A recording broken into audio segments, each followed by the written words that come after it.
solamente Latinoamérica, para todos los interesados, que tendría una... De mama.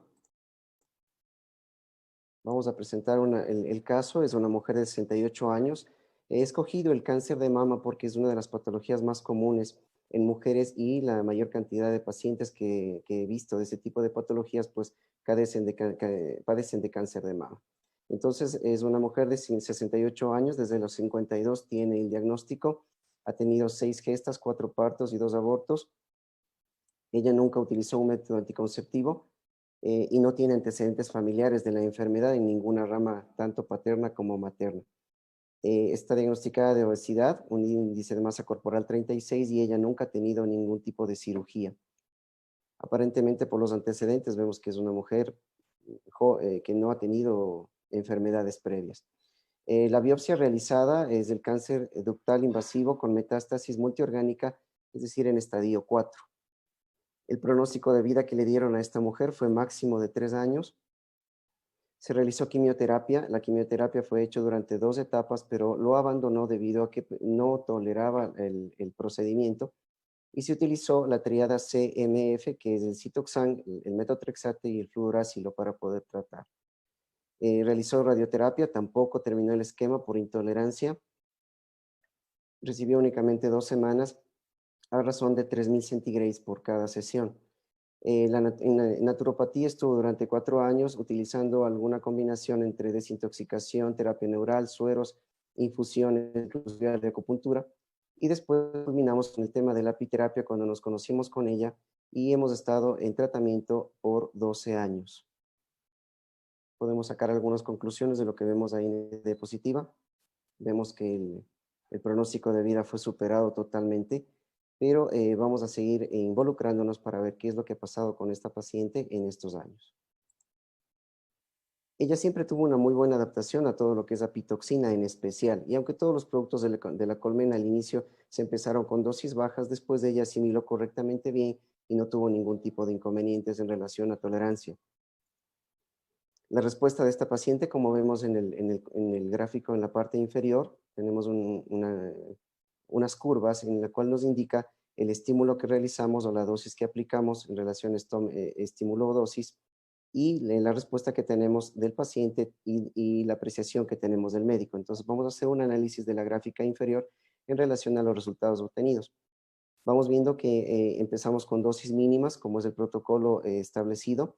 Una vez que vamos estimulando a una mayor intensidad, vemos que el paciente tiene una respuesta y el médico, en este caso mi persona, ve que hay una mejoría y estamos viendo que más o menos a la 7ª sesión aproximadamente tenemos una mejoría considerable en cuanto a síntomas de la enfermedad, en cuanto a mejorar calidad de vida, en cuanto a otros aspectos que son medidos por mi persona al momento de evaluar al paciente. Aquí vemos que ha habido recaídas en la 9ª sesión, tenemos otra recaída a la 15ª sesión y vemos que las recuperaciones se dan satisfactoriamente y después de la recuperación vemos que cada vez la persona se va sintiendo mucho mejor. La mejor manera de estimular con apitoxina es ir de bajas dosis hasta encontrar una respuesta terapéutica. Y solo si es que no encontramos o hay una recaída o no hay una respuesta, pues aumentamos la dosis. Lo más ético y lo más racional después de que vemos una mejoría no es mantenernos con la dosis alta, sino más bien regresar a una igual o menor o mayor de acuerdo a la respuesta del paciente, como en este caso vemos que hemos aumentado un poquito el estímulo, pero los resultados están siendo satisfactorios. Entonces no es necesario aumentar mayor cantidad de estímulo si es que tenemos una buena respuesta en relación a lo que estamos buscando. Vemos acá que ha habido otra recaída, ha sido un poco más complicada que la anterior, quizá he aumentado la cantidad de dosis y vemos que después igual me mantengo y en las dosis posteriores, una vez que pasamos esta adaptación de la persona a la pitoxina, que más o menos podemos ver que ha durado en este caso de esta paciente, aproximadamente 20 sesiones de apiterapia, vemos que yo me mantengo en una dosis mediana, media alta, porque está más del 50%, como vemos aquí la referencia, pero vemos que la respuesta de ella está totalmente satisfactoria, entonces no necesito aumentar mayor cantidad de estímulos, sino que dejo que el cuerpo reaccione de una manera natural, mejorando sus defensas y tratando de que el paciente no se exponga a una sustancia que podría ser tóxica, igual la pitoxina podría causar efectos adversos, o dejo también la expectativa de que yo pueda aumentar la cantidad de dosis para que esta persona, en el caso de recaída, yo tenga con qué tratar y me mantenga obviamente dentro de márgenes totalmente seguros sin llevar a riesgos a este tipo de pacientes. Entonces ahí vamos a ver que esta paciente tuvo una dosis respuesta al inicio alto, pero después medio en cuanto al estímulo. Era una paciente muy disciplinada, tenía muy buena tolerancia, como les había indicado, nunca redujo demasiado el peso, se mantuvo, algo reducía, aumentaba, pero la tendencia era reducir, pero nunca se logró una disminución del peso en total. Siempre se mantenía en obesidad grado 1. El dolor fue bastante leve, nunca fue mayor la molestia que sentía y nunca tuvo otro tipo de padecimientos, infecciones o ningún tipo de cirugías o ningún otro tipo de problemas durante el tratamiento con la epiterapia. La herida causada por la cirugía de la biopsia siempre permanece abierta. Uno de los problemas que tenemos de la cirugía y de la quimioterapia y radioterapia es de que las heridas ya no cicatrizan, se quedan abiertas permanentemente, pudiendo ser focos de entrada de infección y causando también los problemas que una herida abierta permanentemente pues no vamos a tener. En todo caso, esta paciente, esta herida, por más abierta que estaba, nunca se infectó. Avanzando con el proceso del caso clínico, vimos que el pronóstico se ha aumentado hasta 6 veces más el tiempo de lo que los médicos le habían dado, en este caso de vida, y no solo vida, porque uno tiene que vivir bien, y esa calidad de vida es la que nosotros garantizamos en ese tipo de pacientes que son sometidos a epiterapia. En el caso de la metástasis, no se detiene, siempre ha seguido avanzando, al momento se encuentra con metástasis a nivel cerebral, ha habido un deterioro de la parte cognitiva, pero esto quiere decir que hemos podido mantenerle más tiempo con buena calidad de vida hasta por lo pronto, pero que sigue habiendo un avance en el caso de las metástasis. Es más lento, sí, pero existe el avance. En el caso del esquema que utilizamos, que es una de la mayoría de las preguntas, no existen esquemas establecidos para cáncer, existen esquemas individualizados para cada persona, no importa que tenga artritis reumatoidea o tenga cáncer o esté solo haciendo un tratamiento de mantenimiento. Entonces, lo que tenemos que entender de que este esquema que les voy a explicar aquí no se aplica a todos los pacientes con cáncer, sino a esta persona que tiene exclusivamente este tipo de proceso. Obviamente, las estructuras y las bases del tratamiento serán las propias a seguir y las estándares y los protocolos tendrán que seguirse. Pero la dosificación, el estímulo y los espacios vacíos que son extremadamente importantes, es decir, son espacios en los cuales no estimulamos con ningún tipo de producto, pero seguimos viendo que la respuesta inmunológica y la autocuración del paciente es la que hace el trabajo. Y en realidad ese es el trasfondo del tema. Cada persona se cura por sí mismo. Estos son solo apoyos bastante fuertes para que la persona gane la salud en base a su propia autodefensa. En cuanto hablando de apitoxina y de productos de la colmena, la aplicación fue mensual. Abejas vivas, se aplicaba abejas vivas directamente, algunas extrayendo el aguijón y otras con aplicación directa en los lugares multisegmentarios y en especial los puntos de acupuntura que ya vamos a detallar más adelante cuáles son los más ligados o vinculados para este tipo de pacientes y personas. Usamos también apitoxina inyectable. Esta era aplicada de manera bisemanal, es decir, 2 veces a la semana. Utilizamos una dilución de 4X.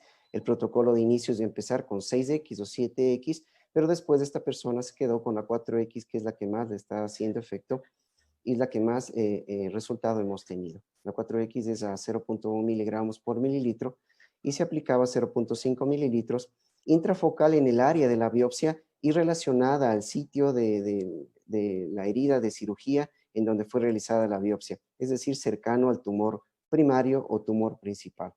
Ahí se aplicaba, siempre se aplicaba ahí la inyectable y la abeja viva en puntos de acupuntura. En cuanto a productos apícolas, el sistema individualizado de esta paciente fue el uso de polen, la mitad de la dosis, aproximadamente 15 miligramos diarios, con etapas de descanso de 1 semana, 3 semanas seguidas y una de descanso. El propóleo es 1/3 de dosis total, 150 miligramos diarios de manera continua. En eso no nos detuvimos nunca. En cuanto a la jalea real, utilizamos la mitad de la dosis o casi la tercera parte de la dosis, 50 miligramos diarios sublingual, durante 3 meses con un mes de descanso. Siempre es importante las etapas de descanso en todos los productos de la colmena. Ya vamos a hablar por qué no el propóleo y por qué decidimos mantenerle de manera continua. Una de las razones más importantes de este tipo de cosas es la predisposición a enfermarse en este tipo de personas de otras enfermedades y también la herida que permanecía abierta. En cuanto a la jalea real, aumentamos a 150 miligramos diarios, pero desde el tercer año, una vez que ya obtuvimos el resultado. Cuando hablemos de la fisiología más adelante, vamos a darnos cuenta por qué yo decidí comenzar con mínimas cantidades durante largos periodos de tiempo y después hice la dosis adecuada o relacionada para este tipo de personas, pero a partir del tercer año.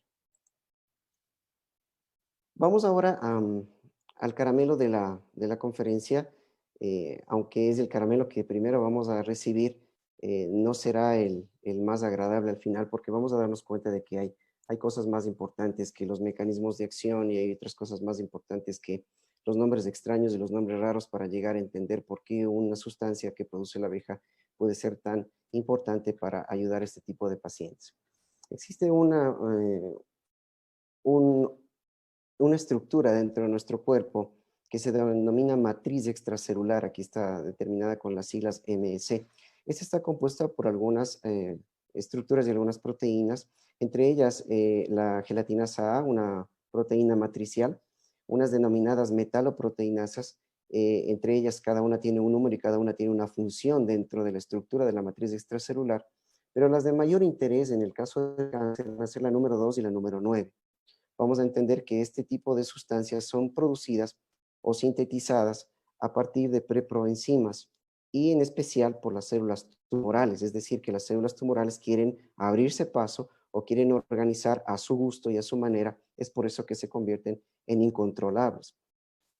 También de la misma forma, estas metaloproteinasas se encuentran presentes de manera natural en las células estromales, pero tienen una función, como vamos a ver más adelante, de estructuración y reestructuración de la matriz extracelular. La secreción de estas sustancias es siempre de manera inactiva. La activación se hace por vía hidrólisis, siempre con agua, y en la membrana celular por activadores especializados denominados activadores de tipo 1, tipo 2, tipo 3 de las metaloproteinasas. En cuanto a la inactividad, ¿cómo se detiene? Siempre existe otra sustancia. El yin y el yang está siempre presente en grande, en pequeño y en todos los niveles del organismo. Si hay algo que le activa, tiene que haber algo que le inactive. Y en este caso, los inactivadores se denominan TIM2-9, de acuerdo al número al cual actúan, y son inhibidores generalmente derivados de los tejidos vinculados con las metaloproteinasas y con la matriz extracelular que se encargan de detener e inactivar este tipo de sustancias. ¿Qué es lo que hacen ellas? Ellas, como les había indicado, reestructuran y para reestructurar hay que romper la matriz extracelular por la destrucción de algunos tipos de colágeno y de las membranas basales también de las células que se encuentran aledañas para reorganizar el tejido y adecuarlo, para reestructurarlo, para restablecerlo y devolverle su origen inicial. En este caso, esta ruptura es anómala, está incrementada y al incrementarse se produce en una diseminación de las células hacia otros lugares, un crecimiento del tumor, un crecimiento del cáncer y la formación de nuevos vasos sanguíneos, por lo tanto las metástasis y el viaje hacia otros órganos y el establecimiento en otros órganos de este tipo de células tumorales, tanto de las células como de la información que ellas transmiten, utilizan la matriz extracelular para dañar células de otras partes del cuerpo y producir las metástasis. Esto sucede en la mayoría de tipos de cánceres, entre ellos la de ovario, próstata, hígado, estómago, piel, riñón, páncreas, el cáncer de mama, pues el que estamos ahora estudiando. Entonces, fácilmente si entendemos la estructura y la funcionalidad de nuestro cuerpo, a los investigadores lo que les convenía era inhibir estas metaloproteinasas con la finalidad de limitar el tumor, limitar el cáncer, limitar el crecimiento, limitar las metástasis, disminuir la angiogénesis y con eso controlar el cáncer. Pero hasta ahora no se ha logrado, se ha hecho muchos intentos, entre ellos el marimastad, el prinomastad, que son péptidos citolíticos desarrollados de manera sintética, pero lo que han logrado es inhibir la sustancia, pero no han logrado detener el tumor. Es decir, que es solo uno de los mecanismos por el cual está funcionando y el medicamento también produce efectos adversos demasiado nocivos y demasiado graves pues al inhibir este tipo de metaloproteinasas, otros lugares normales del cuerpo, células normales que necesitan de la reestructuración, también se ven afectados y el cuerpo pues entra en un estado de crisis y los efectos adversos son extremadamente incontrolables. En el caso de la melitina, hablando de la apitoxina, la melitina y la fosfolipasa 2 y la fosfolipasa B, que es un tipo de fosfolipasa que está presente también en la apitoxina, se encargan de manera natural, hablando de lo que es efectos de la apitoxina, se encuentran activas para tratar de hacer la destrucción, pero exclusivamente de las células tumorales. He ahí la diferencia entre las sustancias sintéticamente logradas y el veneno de la abeja, que es un balance total de sustancias que existe en la abeja de manera natural. Entonces, únicamente destruye células tumorales y las células sanas no se ven afectadas. Viendo ahí la especificidad y la sensibilidad que tiene la pitoxina sobre las células tumorales. Vamos a tratar de entender también de que las sustancias que tienen el veneno de la abeja, entre ellos las que están indicadas, no solo hacen ese efecto de destrucción de las células, sino que también refuerzan la función de la matriz extracelular, así como también inhiben algunas metaloproteinasas, en este caso las que estábamos antes explicando, que es la MMP9 y la MMP2, que están vinculadas al tema del cáncer, haciendo de que el tumor no viaje y que las metástasis se limiten, se disminuyan o se detengan. Entonces, este efecto antiinvasivo está determinado por las sustancias que tiene el veneno de la abeja. Vamos a hablar de otro producto muy interesante en el tema de cáncer, entre las más importantes porque todos tienen una función vital, la jalea real. La jalea real se ha hecho algunos estudios muy interesantes. Existe un estrogénico ambiental, es una sustancia química tóxica presente en los plásticos, denominado bisfenol A, y se ha notado que la jalea real tiene una inhibición contra esta sustancia, que está sobre todo presente o estimula a las células del cáncer de mama. Estas son las denominadas MCF7, pero sin afectar la proliferación de otro tipo de células. Entonces vemos cómo la jalea real actúa sobre las sustancias que están siendo nocivas, pero solo en las células tumorales, más no en las células normales. Entonces vemos también ahí la especificidad de las sustancias sobre el tipo de problema. Potencia la hematopoiesis y la hematopoiesis clonal. Hay una gran diferencia y complemento entre las dos. La hematopoiesis clonal es un mecanismo muy interesante que tiene el organismo de clonar y formar nuevas células sanguíneas a partir de las células madres pluripotenciales y multipotenciales que tenemos, es decir, sacando una copia pero del original, no una copia de copia. Entonces, esta hematopoiesis clonal, que es un mecanismo de defensa del cuerpo totalmente indispensable, es decir, de volver a los orígenes reales de la salud y del equilibrio, es lo que está estimulando la jalea real. Y acordémonos de que este tipo de procesos están alterados cuando los pacientes han recibido en especial radioterapia y quimioterapia. También tenemos que saber que la jalea real tiene un poderoso efecto sobre la estimulación y modulación, en este caso, de las prostaglandinas, en especial la 2, que estimula también la formación de nuevos vasos sanguíneos, inclusive la progresión tumoral, pero de manera específica en este tipo de tejidos y en este tipo de células, modulando así pues la respuesta de tipo inmunológica, que es lo que queremos, es decir, que la propia barrera inmunológica y defensa del paciente se vea beneficiada. Por último, vamos a determinar la presencia en la jalea real del ácido hidroxidesenoico, que también va a colaborar inhibiendo la angiogénesis, inhibiendo el factor de crecimiento endotelial vascular, que son dos sustancias fundamentales y que son utilizadas por las células tumorales para crecer en tamaño y para distribuirse alrededor de los órganos y de los sistemas orgánicos. Y también este ácido 10-hidroxidesenoico tiene un efecto antileucémico, es muy importante también eso. He recalcado mucho estos puntos de la jalea real, es bueno saberlos, pero lo que sí también es importantísimo saber de que la medicina basada en evidencia, la apiterapia basada en evidencia determina que dosis altas de jalea real podrían ser contraproducentes, en especial en tumores de células de alto consumo de glucosa. y entendemos que las células tumorales tienen un alto consumo de glucosa. Por lo tanto, en todos los tumores, la jalea real, si bien tiene un efecto muy poderoso, debemos utilizarlo de manera graduada, medida, estructurada y todo en base y función de cada paciente que vamos a utilizar. Y también pacientes que tengan, obviamente, tumores esteroide dependientes. En el caso del cáncer de mama, sí son esteroide dependientes.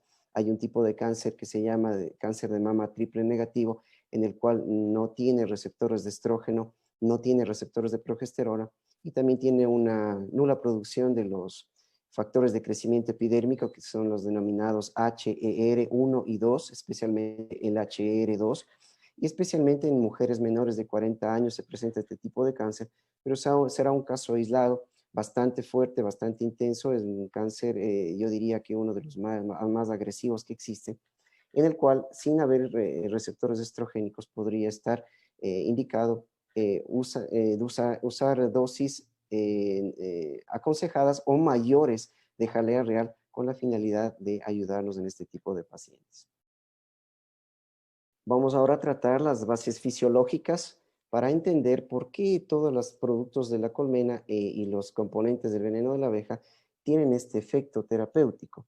Entender la base fisiológica es lo único que nos va a llevar a entender por qué tomar decisiones, por qué estimular con una sustancia o no con otra, o por qué deben haber espacios de tiempo entre el estímulo y por qué también debemos ser integrativos en el resto de medicinas, porque todas las medicinas integrativas tenemos que utilizarlas en este tipo de pacientes. Si bien ahora estamos enfocando desde el punto de vista de la apiterapia, todas las medicinas integrativas son las que tienen que ingresar en el proceso de ayuda de la persona. Entonces vamos a hablar sobre la matriz extracelular, vamos a profundizar un poquito más. ¿Qué es la matriz extracelular? Está producida por unas células en especial denominados astrocitos. Los astrocitos estructuran y dan forma a esta matriz extracelular, la que dará el ambiente físico a todas las células existentes que están de una manera de andamio sosteniendo toda la estructura celular. Entonces, desde el sustrato, es el anclaje de las células, son las guías de migración de las células durante el desarrollo embrionario, por lo tanto, son vías de comunicación inclusive, ¿no? Y ahí entendemos por qué el cáncer puede viajar a otros lugares. También están fundamentados y están estructurados en la reparación de las heridas y tienen un papel fundamental en la morfogénesis de los tejidos. Eso es fundamental. La matriz extracelular es también responsable de la transmisión de señales a las células del medio ambiente, que en última instancia pues afectará a la proliferación celular y a la diferenciación y a la muerte en un proceso que se denomina apoptosis.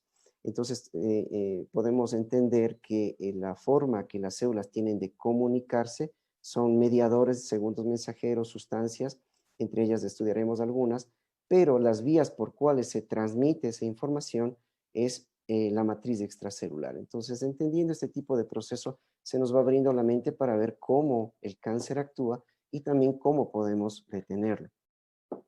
En cuanto a las funciones de la matriz extracelular, pues habíamos visto que regula la motilidad celular, la reestructuración celular y el proceso de muerte. Es una reserva gigantesca de moléculas biológicamente activas que sirven para la comunicación entre células y entre órganos, aparatos y sistemas. Recibe estados emocionales desde el cerebro, del sistema límbico, del sistema nervioso central, del sistema nervioso autónomo y obviamente el estado físico del individuo, un traumatismo, un golpe, una emoción, una ruptura, un problema emocional, un robo, un miedo, un temor intenso, una de las 7 pasiones que pueden afectar al cuerpo, se transmiten a cada célula a partir o con la ayuda de la matriz extracelular. Es decir, que transmite señales, como habíamos indicado. Entre las señales más comunes que utiliza la matriz extracelular tenemos el sistema nervioso central con sus neurotransmisores, la microbiota que está en el intestino, el sistema nervioso inmanente cardíaco, que es el que habíamos hablado en alguna de las conferencias que tuvimos en México y en Ecuador también. En este caso, el sistema nervioso central utilizará en ellas neuropéptidos y la barrera inmunológica, en este caso, con la producción de hormonas y con la producción del sistema antígeno-anticuerpo y con todo lo que eso implica, ¿no? Entonces, aquí por hacerles acuerdo de que estas sustancias o estos mecanismos están totalmente vinculados a las sustancias que tiene el veneno de la abeja, entre ellos la dolapina, el master cell dipeptide, la pamina, la fosfolipasa 2, la fosfolipasa B, el inhibidor de proteasas y la melitina. Entonces vamos ahora entendiendo cómo las sustancias del veneno de la abeja están involucradas en sistemas funcionales, en sistemas anatómicos, en sistemas de reestructuración de la matriz extracelular. Es por eso que tiene un efecto tan poderoso sobre aquella estructura. Obviamente toda la función de la matriz extracelular va a determinar funciones celulares y las funciones celulares pues también determinarán el aparecimiento de proteínas o de respuestas orgánicas con la ayuda de esta estructura. Por lo tanto, esta estructura es la que se encarga de establecer la armonía o la enfermedad en las personas. Continuando con la base fisiológica, vamos ahora a involucrarnos en otra estructura sumamente importante como es la barrera inmunológica. La barrera inmunológica ejerce siempre modulación. A veces estimula, a veces inhibe, pero el efecto final es la modulación, es decir, la respuesta inmune. En esto estamos involucrados todo lo que es el yin y el yang y todo lo que es equilibrio del cuerpo. Lo hará de una manera somera, lo he clasificado en dos lugares, a nivel local y a nivel sistémico. A nivel local, con la liberación de histamina a nivel de los tejidos, la histamina tisular y también a nivel de los eosinófilos y mastocitos. Acordémonos que el master cell dipeptide que tiene la pitoxina tendrá un efecto directo, así como la melitina también, en la eliminación y en la producción de la histamina orgánica, así como al actuar en los receptores de histamina con todos los efectos que esto involucra.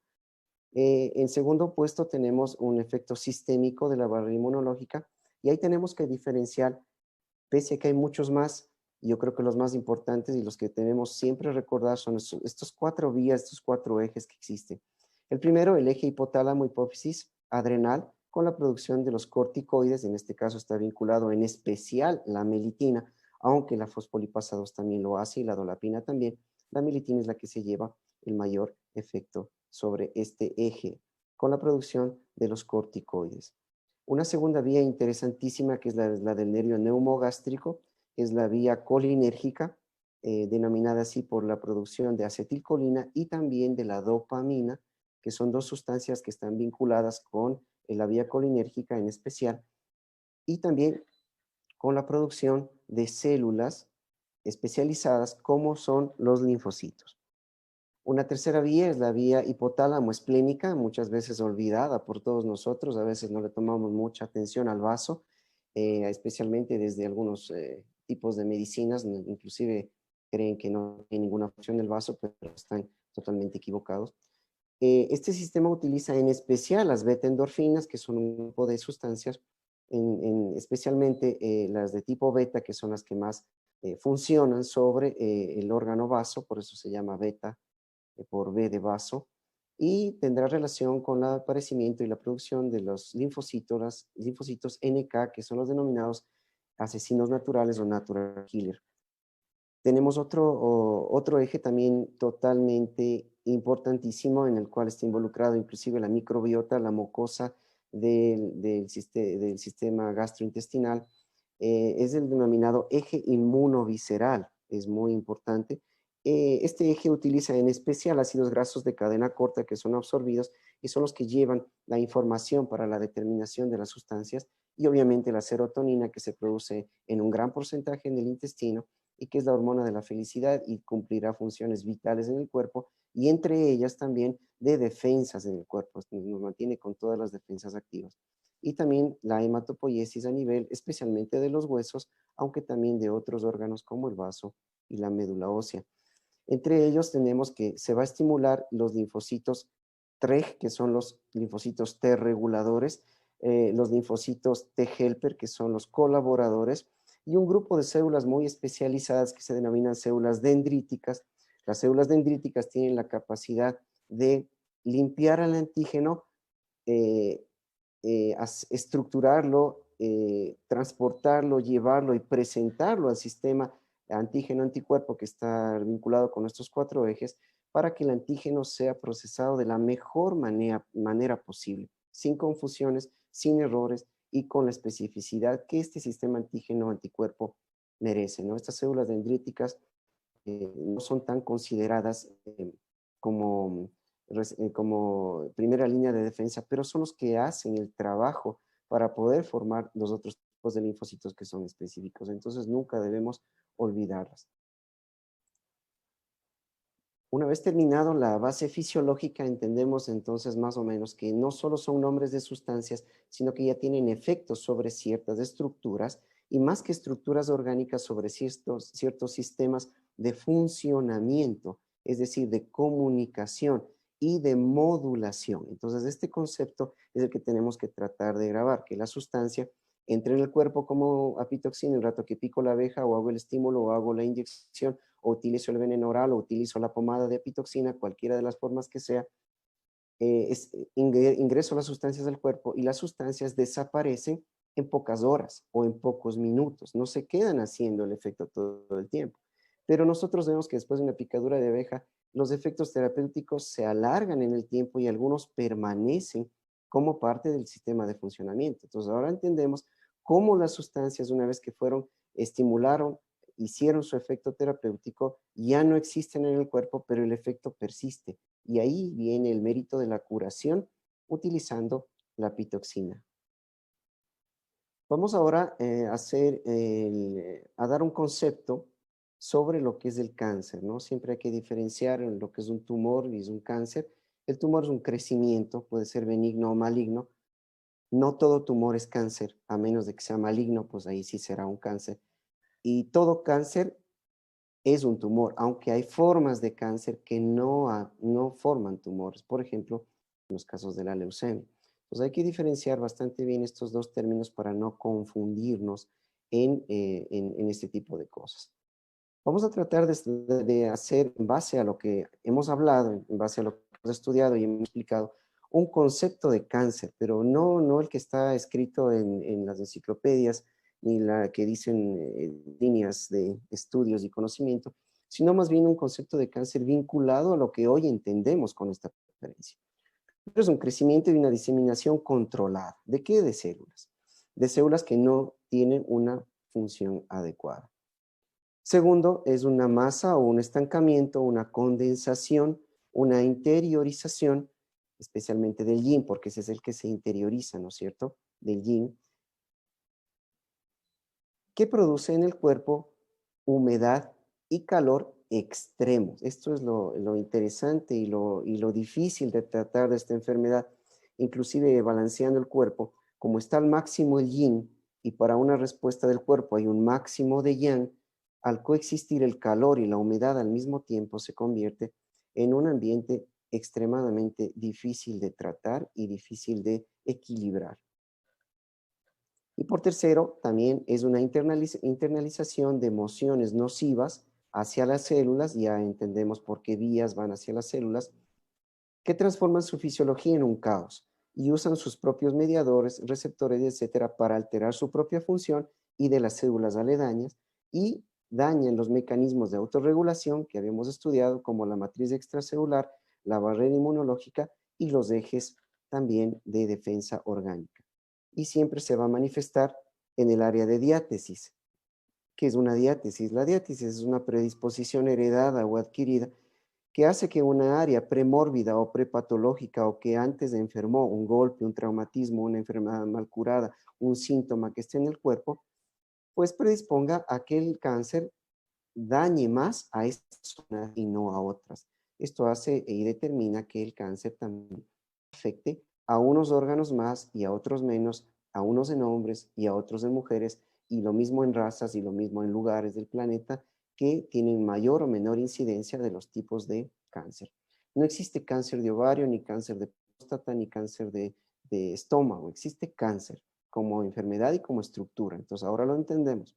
¿Por qué tenemos que tratar el cáncer de la misma forma a todos los cánceres? Obviamente, todo lo que son variables del cáncer de estómago, habrá que entender el cáncer de estómago a diferencia del cáncer de mama en cuanto a todas sus diferencias de estadísticas, forma de presentación, sintomatología y estructura. Pero la base fundamental es tratar el cáncer. Espero me hayan comprendido esta parte para que se les haga más fácil cuando tengan un paciente con este tipo de dolencias. Vamos a ver ahora las causas de la enfermedad como quinto punto. Siempre un déficit nutricional. No estamos trabajando adecuadamente, por lo tanto, este déficit nutricional es una causa de enfermedad, de esta enfermedad. Desequilibrios energéticos, por supuesto, excesos o deficiencias o bloqueos energéticos causarán y predisponen a la enfermedad. Un estado emocional nocivo, la falta de perdón, la frustración, todas esas cosas que perduran en el tiempo o son intensamente grandes y fuertes, van a determinar que aparezca la enfermedad. Agentes internos y antecedentes patológicos previos. Agentes patógenos externos, por ejemplo, virus, parásitos, bacterias. Pasar por alto signos y síntomas, enfermedades mal curadas, inflamaciones crónicas, que nosotros nos acostumbramos a vivir y no damos atención a lo que el cuerpo nos quiere decir. Estilos de vida y conductas sociales inadecuadas, tal vez de moda, pero no son las más saludables. El consumo de drogas, fármacos, la polución que existe en el ambiente, las toxinas, el estrés, la radiación, los alimentos nocivos, los preservantes, los edulcorantes, los químicos, la hipoxia, el sedentarismo, determinan también el aparecimiento de esta enfermedad. El mismo diagnóstico de cáncer, al momento que le decimos a una persona que tiene cáncer, produce una alteración total del cuerpo. Produce mucha astenia, mucho insomnio, dificultad de pensamiento, angustia, y esto empeora el cuadro, involucrando a este tipo de pacientes en un círculo vicioso del cual no pueden salir fácilmente, si es que no consideramos al menos que no es una patología tan sencilla como vemos, sino que todos los procesos emocionales están vinculados directamente hacia la enfermedad. Aquí vemos todas las emociones, siempre es importante recalcar esto y hacerles acuerdo. Las 7 pasiones que siempre nos pueden afectar, la tristeza, alegría, la ira, preocupación, obsesión, miedo y shock, y cada uno afecta a los órganos. En el caso de la primera, el pulmón; en el caso de la alegría, el corazón; en el caso de la ira, el hígado; en el caso de preocupación, obsesión, el vaso; y en el caso del miedo y shock, el riñón. Entonces, esto tenemos que siempre considerarlo en todo tipo de personas sanas y enfermas. Pero, ¿qué hace la diferencia en que una emoción nos enferme o nos ayude a restablecernos? Porque estas no solo son malas, son necesarias, y son necesarias para vivir, pero se vuelven patológicas cuando son en gran intensidad, cuando nos acompañan para toda nuestra vida o por largos periodos de tiempo, cuando están combinadas, como por ejemplo, con otras enfermedades que producen subida de temperatura, sobreesfuerzo, traumatismo, alergias, y también cuando el individuo no tiene una correcta respuesta ante este estímulo. El entorno, la sociedad, estimula y el individuo responde. Si el individuo responde de mala manera o se encapsula dentro de ellas, producirá enfermedad. Entonces vemos que las emociones, estas emociones, las 7 pasiones que habla la medicina tradicional china, son extremadamente necesarias para la vida, pero se vuelven patológicas cuando se quedan con nosotros o cuando no sabemos controlarlas o manejarlas. Entonces el mérito de la curación no está en dejar, sino en equilibrar las pasiones y haciendo así que los órganos respondan de una manera al estímulo y tengamos un efecto terapéutico adecuado. Vamos ahora a hablar de las malas noticias. Hasta ahora todo ha sido muy bonito, todo está perfecto, funciona bien, tenemos una sustancia por primera línea de defensa, pero vamos a ver qué nos dicen los números, ¿no? He estado esperando yo este tiempo porque no han habido tantos pacientes como en los últimos años de apiterapia. Yo empecé la apiterapia hace más o menos 13 años, y en los primeros años no había pacientes con cáncer, había pacientes de otro tipo, pero una vez se fueron enterando las personas, y una vez que fuimos investigando y buscando, pues el número de pacientes aumentó, y ahora en el año 2020 podemos darnos el lujo de eh, regalar este conocimiento a todas las personas que están escuchando ahora, a todos los terapeutas de toda la comunidad y a la gente inclusive que tiene al momento o padece la enfermedad, para que nos demos cuenta y hagamos conciencia de lo que estamos haciendo y cómo podemos mejorar. Para esto sirven los números, y es la gran importancia de compartir con ustedes esto. En cuanto a estadios, los pacientes que tienen cáncer, lastimosamente el 78% de los pacientes acuden a nuestras consultas en estadio 4, es decir, cuando ya no hay nada más que hacer, cuando ya se agotaron los recursos convencionales, cuando ya difícilmente podemos tener un efecto terapéutico considerable. Pese a que tenemos un armamento de primera categoría, como lo hemos explicado y lo entendemos en las anteriores diapositivas. Vemos que un 9% únicamente llega en estadio 3, que también ya es un estadio bastante avanzado. Y el resto, pues, son porcentajes mucho menores, inclusive insignificativos. Ojalá se vayan aumentando, seguro, esa es la intención de estas charlas, de que no solo los terapeutas, sino la comunidad en general se dé cuenta que tenemos que escuchar al organismo y no dejar o no acudir al terapeuta cuando ya no tenemos nada más que hacer. Entonces, es muy importante los estadios en el cual los pacientes llegan. En el caso de la incidencia, tenemos que nombres, el cáncer de próstata, el cáncer de estómago, el de próstata casi el doble que el de estómago, pues está en prima, mucho menos el de intestino grueso y el de leucemia, pero también es participativo de entenderlo. En el caso de la mujer, el cáncer de mama se lleva por demás más del 50% de los casos. El cáncer de útero, un considerable 21% que cada vez sigue apareciendo más. Pero a diferencia de los hombres, las mujeres están afectadas en un porcentaje considerable en cuanto a tiroides y en cuanto al estómago. Entonces podemos ver ahí el tema de la incidencia. Ahora, en cuanto a nuestros números, si bien son muchos, yo he tratado de resumir en 5 porcentajes lo que quiero que esta conferencia llegue a dar como información hacia todos ustedes. El pronóstico de vida de las personas se supera en poco más de la mitad de los pacientes. Es decir, que si los pacientes que llegan con un pronóstico de vida de 3 años, pues en más de la mitad de ellos vamos a superar hasta 6 veces más, como vimos el caso anterior, el tiempo de vida. O sea que por ese lado estamos perfectamente bien. Pese a que tenemos pacientes que están en un estadio 4, ojo con eso, ¿no? Pueda que este nivel de vida suba el porcentaje si nosotros encontraríamos pacientes en estadio 1 o en estadio 0 o sin estadios, sencillamente personas que vengan a prevenir la enfermedad y de esos no hay ni uno solo, entonces tenemos que luchar por eso. La perseverancia del tratamiento es muy bueno, el 81%, pero esto entre paréntesis porque yo veo que cuando una persona que está sana, que tiene todo, aparentemente sana, con todos los potenciales, si le digo, deja de consumir azúcar, cambia tu estilo de vida, mejora tu pensamiento, mejora tu calidad de vida con tu pareja, no me hace caso. Nadie hace caso. Ahí está del 0 al 0.0%.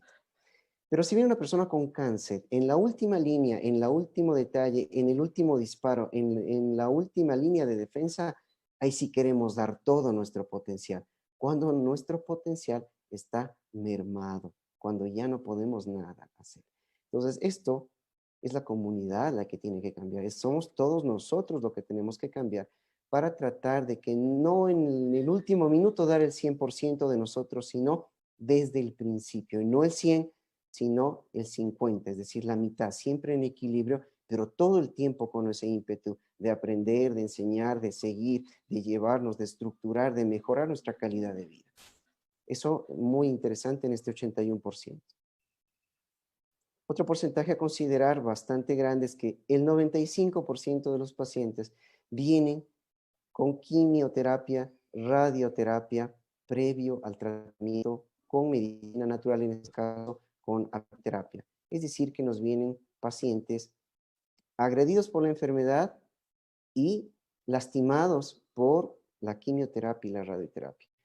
No menosprecio el efecto que tiene estos dos sistemas que se utilizan, pero en general, como vamos a ver más adelante, tienen efectos adversos demasiado nocivos y el daño es evidente en los pacientes. Entonces, tenemos pacientes que aparte de estar en un estadio 4, vienen más heridos, más lastimados, más deteriorados por la supuesta terapia recibida. Otro problema también bastante grave es que la mayoría de médicos alopáticos, yo soy uno de ellos porque yo soy médico cirujano general igual, queremos saber y llegar hasta las últimas consecuencias de saber en dónde está, cómo está y qué examen me dice y me corrobora el diagnóstico. Y en eso nos estamos equivocando y demasiado.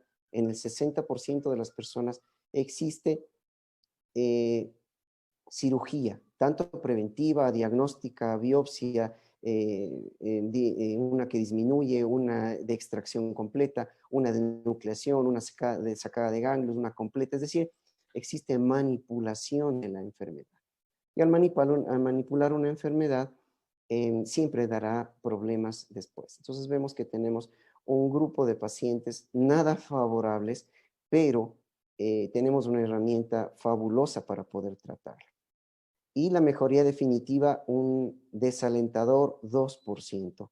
Es decir, que solo el 2 de 100 personas que he tratado cáncer he podido darles de alta y decirles, no tienes nada, estás bien, sigue tu vida, pero con el orden que te estamos enseñando para siempre. Este 2% tiene que superarse, tiene que mejorar. Es decir, estamos solo haciendo un tratamiento paliativo y de mantenimiento. Si bien el cáncer, tenemos que aprender a convivir con el cáncer. Eso es uno de los conceptos vitales que quiero que se lleve esta conferencia, porque los pacientes de cáncer deben convivir con su enfermedad. Y esa convivencia les hará vivir bien durante mucho tiempo, si es que fuese el caso. ¿Con qué? Con las herramientas terapéuticas que estamos haciendo. Pero si es que vinieran en un estadio menor o nos cuidáramos con toda la que es medicina preventiva, quizá la mejoría definitiva ya no sea tan solo el 2%, sino el 50%, que nos daría un esquema totalmente adecuado y bueno para este tipo de personas. Vamos ahora con otro tema importante. Les había hablado sobre lo que es quimioterapia y radioterapia. Vamos a analizar los efectos adversos. No estoy en contra, tampoco estoy a favor, pero lo que sí quiero que sepan es que necesito que la consideren como un mecanismo que existe en este tipo de pacientes, un daño que existe en este tipo de pacientes. ¿Qué nomás nos afecta? La mucosa gastrointestinal, por lo tanto, el sistema nervioso entérico, por lo tanto, la microbiota. Afectándonos esto, pues se disminuye la serotonina, se daña todo el eje de funcionamiento y ya se podrán dar cuenta todo el efecto que puede causar a nivel de sueño, a nivel de estado de ánimo, a nivel de mejora en general. Afecta la función del vaso y el estómago, por lo tanto los nutrientes no pueden ser procesados para su asimilación en el intestino, no asciende las defensas orgánicas y se produce todos los daños que esto conlleva. Un aumento de la humedad generalizada. Entonces, imagínense, el cáncer es una humedad extrema. Y yo le pongo quimioterapia y radioterapia y le aumento la humedad, pues me estoy yendo en contra del proceso. Inhibe todo lo que es actividad inmunológica, disminuye las defensas. Entre los síntomas más comunes que tenemos por el uso de este tipo de sustancias es las molestias en la piel y en la área de la biopsia o de cirugía, entre ellos la formación de angiosarcomas, que son tumores, es decir, lo que cura los tumores causa tumores en la piel, o sea, estamos curando con lo mismo y empeorando el tema, ¿no? Un dolor en el pecho, fatiga, afección cardíaca y pulmonar, baja de defensas orgánicas, como habíamos dicho, el tema de la inmunidad, anemia, diarrea, náuseas, neuropatías, baja de peso y la serostomía, que es boca seca, ¿no? Todos estos síntomas que están vinculados con la quimioradioterapia, con apiterapia y con medicinas integrativas, podemos solventar o evitarlas. Entonces, la persona que esté en un esquema de este tipo de tratamientos se ven también beneficiados por el uso de nuestras técnicas de apiterapia y de otras más. ¿Cuáles serán entonces, entendiendo el concepto, las causas, los daños que produce, los objetivos terapéuticos como apiterapeutas y como médicos integrativos? En primer punto, la desintoxicación. No podemos nosotros curar una enfermedad en un ambiente que está sucio, que está alterado. Primero tenemos que limpiarlo. Es como querer curar un resfrío en una persona que tiene una navaja atravesada en el dedo y hagamos caso omiso a la navaja y sigamos tratando la enfermedad que nos acusa. Entonces tenemos que hacer un tratamiento integral, empezando siempre por la desintoxicación del cuerpo. Descubrir la causa del perpetuo bloqueo. Siempre es importante llegar a la causa, al primario, al origen. Y siempre, siempre, y a veces siempre llegaremos a una causa emocional. Eso se los digo por experiencia de años. Siempre habrá una causa emocional. Las causas heredadas existen, e inclusive las heredadas Si queremos trascender sobre este tema, también veremos que tienen un trasfondo emocional en los padres de esa persona. Entonces, siempre, siempre, y nunca olvidar la base emocional. El equilibrio energético de los sistemas orgánicos es indispensable. Una de las principales cosas que debemos buscar es el equilibrio, totalmente es lo que tenemos que buscar. Tratar los síntomas principales o emergentes o los causados por la terapia convencional, leucopenia, gastrointestinales y todo lo que habíamos hablado de quimioterapia y radioterapia. Restaurar siempre la normalidad fisiológica, transformar la energética cambiando nuestras propias costumbres vitales, nuestros hábitos y malos hábitos. Dominar el enfado, la impotencia, la inseguridad, el miedo, la culpa, la preocupación, la incapacidad y todas las emociones que están vinculadas a esta enfermedad. Incrementar todo lo que son sustancias de transmisión y conexión endógenas como los opioides, como la 5-hidroxitriptamina, que es la serotonina, las encefalinas, las beta-endorfinas, las dinorfinas y todas las sustancias que están vinculadas con la comunicación celular. No hagan más daño del que ya está hecho, no experimenten, no hagan experimentos. Siempre pregunten a una persona que ha tenido mayor conocimiento para que les ayude en este tipo de procesos y siempre potenciar las capacidades individuales, porque acuérdense que la persona que se va a curar es la persona que está enferma. Nosotros como terapeutas somos vehiculizadores de este proceso, más no los principales artífices o los que vamos a hacer el proceso por nosotros, sino siempre por la persona. La medicina integrativa también está involucrada en lo que es la apiterapia. En el caso hablamos ampliamente sobre lo que es la pitoxina, sobre la jalea real. Y en este caso traemos a colación el polen, la miel, el propóleos, el aire de la colmena, la energética de la colmena y todas las vías por las cuales los productos de la colmena nos pueden dar ayuda en este tipo de pacientes. Hablando de nutrición y dietética, en los cuales también están involucrados algunas sustancias, entre ellas vamos a señalar las más vinculadas al tema de cáncer, el selenio, el resveratrol, los taninos, los fitoestrógenos, el licopeno, la curcumina, la bromelina, la antocianina, la quercetina y los polifenoles, uno denominado EGCG.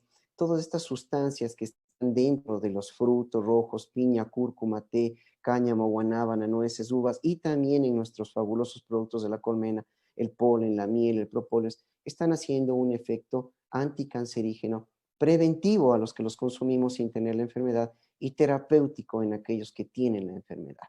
Por lo tanto, vemos qué potencial tenemos en nuestros productos de colmena y en nuestra dieta como base de prevención y como base de tratamiento.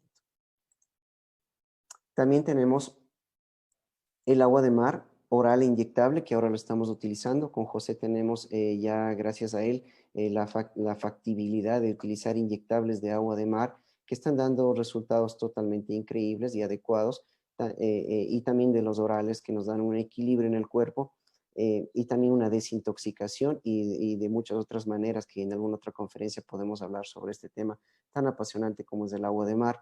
El biomagnetismo, el reiki, la sanación de la pránica, que es el equilibrio energético de todos los sistemas orgánicos y se los puede hacer de muchísimas maneras, inclusive a distancia. Entre ellas, la que más me gusta practicar es la praxis o la pránica a distancia. La fitoterapia y otras complementarias que son extremadamente importantes. La medicina tradicional china no solo es acupuntura, sino también acordémonos del tuina, acordémonos de las plantas de la fitoterapia que están involucradas en este tipo de temas. Entonces tenemos que ver que la acupuntura que aquí está, vamos ahora a detallarla más o menos los lugares que más utilizamos en este tipo de pacientes. Tenemos otro sistema del tuina que es extremadamente bueno, que se lo podría comparar con lo que es la acupresión. Es un masaje especializado cuyo promotor, o mejor dicho, actual artífice se llama Shiatsu, que es una práctica japonesa, que es un masaje que se hace vinculado con los puntos de acupuntura y también con todo lo que es manipulación visceral, tal como nos enseña nuestro gran amigo Carmelo desde Canarias, ¿no es cierto? Entonces, como vemos, tenemos varias maneras de llegar, no solo es la acupuntura con agujas, sino también con la pitoxina, con la picadura de las abejas, con acupresión, también se puede utilizar moxa, también se puede utilizar electricidad y otros mecanismos más. Hablando en general de la acupuntura, es un tema muy apasionante del cual yo no soy acupuntor, pero me gusta muchísimo la acupuntura. He aprendido mucho a raíz de que el ingeniero José Cabrera involucró el tema de acupuntura sobre el tema de la apiterapia y vemos que la acupuntura tiene un significado potencial en el uso del veneno de la abeja y también en el caso de la medicina tradicional china es una de las joyas que tiene para equilibrar a los organismos. Para tonificar la sangre, vaso 10, vejiga 17. Para formar sangre, hígado 13, vejiga 20, vesícula biliar 39, estómago 36 y vaso 6. Entre ellos también nos sirve para eliminar la humedad y para mejorar el sistema de absorción, el sistema de funcionamiento gastrointestinal, la función de la microbiota, es decir, que estos puntos están vinculados para trabajar a nivel multiorgánico y no solo en los puntos que pensaríamos. Para aumentar la formación de leucocitos y las defensas, intestino grueso 4, intestino grueso 11, estómago 36. No son todos, son los principales, son los que haciendo, yo tengo un programa de computación que se llama software de apiterapia. En el software de apiterapia colocamos todos los puntos de acupuntura y en algún momento cuando muchas personas ocupemos este software, vamos a ver que en el software tú puedes escoger el punto de acupuntura que estás utilizando. Y yo hago una estadística de los puntos de acupuntura más usados para determinar cuáles son los que mejor efecto terapéutico están haciendo. Entonces, esto en relación a todos los estudios que son geniales y ancestrales de la medicina tradicional china, en el cual ya están más que dichos que estos puntos son eficaces para este tipo de dolencias, pero ahora con apiterapia le estamos dando el potencial del uso de la pitoxina sobre estos puntos de acupuntura, que como vimos anteriormente y explicamos cada una de las sustancias, tendrán un efecto terapéutico y más aún cuando se hace sobre este tipo de puntos de acupuntura que están vinculados para este tipo de respuestas. Para el equilibrio emocional, que es fundamental, vasoconcepción 17, vaso gobernador 20, corazón 5, máster de corazón 6, intestino delgado 8, triple recalentador 10 y corazón 7. Para limitar la flema y fomentar el equilibrio de esta, estómago 40, vasoconcepción 12, vaso 3, estómago 25. Para disminuir el calor, vaso 6, vasoconcepción 4, vaso gobernador 16 e hígado 3.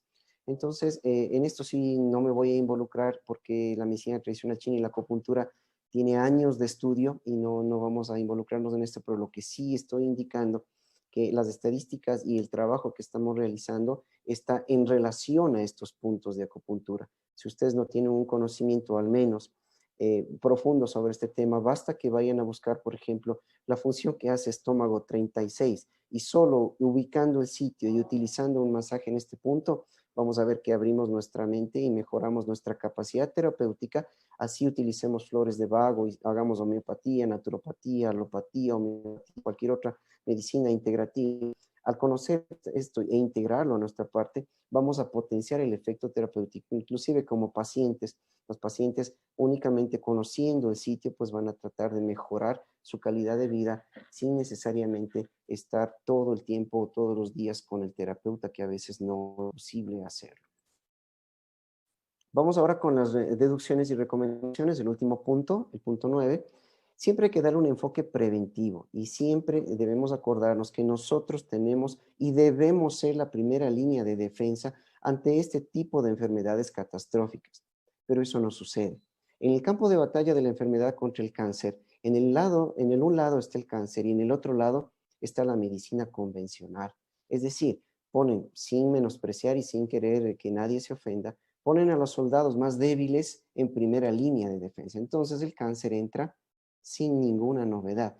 Y a nosotros que tenemos los potenciales de ayudar de mejor manera, nos ponen al final. Ya cuando han matado todo el ejército, pues nos dejan a la expectativa de qué podemos hacer. Y ahora sí ponen todos los ojos sobre nosotros para ver qué logramos.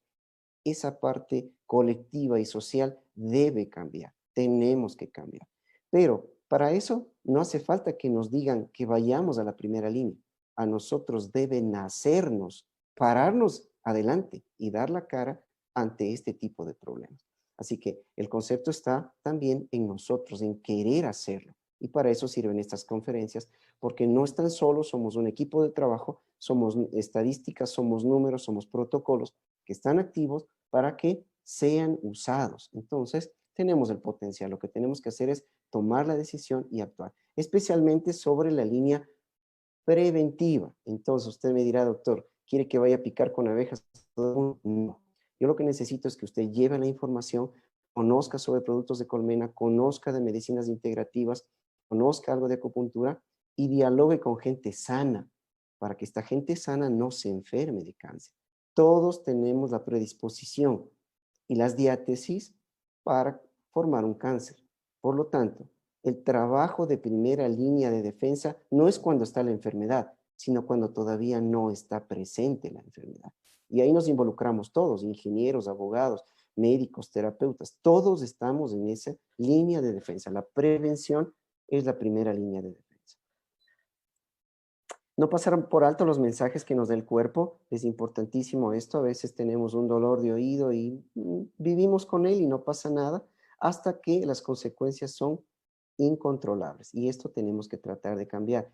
El cuerpo debe primero saber que eso no está bien, debemos darle, entender el mensaje y debemos reaccionar de la mejor manera y obviamente mejor si es con medicinas integrativas para poder lograr un efecto de equilibrio. No dejar que los bloqueos energéticos, emocionales, físicos y mentales persistan en el tiempo. Pueden ser muy intensos, claro que son fuertes, pero si los dejo esa pena por pérdida de la muerte de una persona para toda mi vida, eso marcará la pauta para la enfermedad. Identificar y limitar las diátesis que ya habíamos hablado, que son las condiciones predisponentes para enfermar, concientizar hábitos saludables, una dieta, una respiración, el amor propio hacia sí mismo.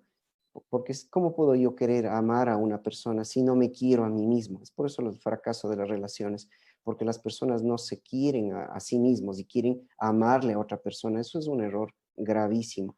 Hay que comenzar por amarnos a nosotros mismos para después darnos hacia los demás.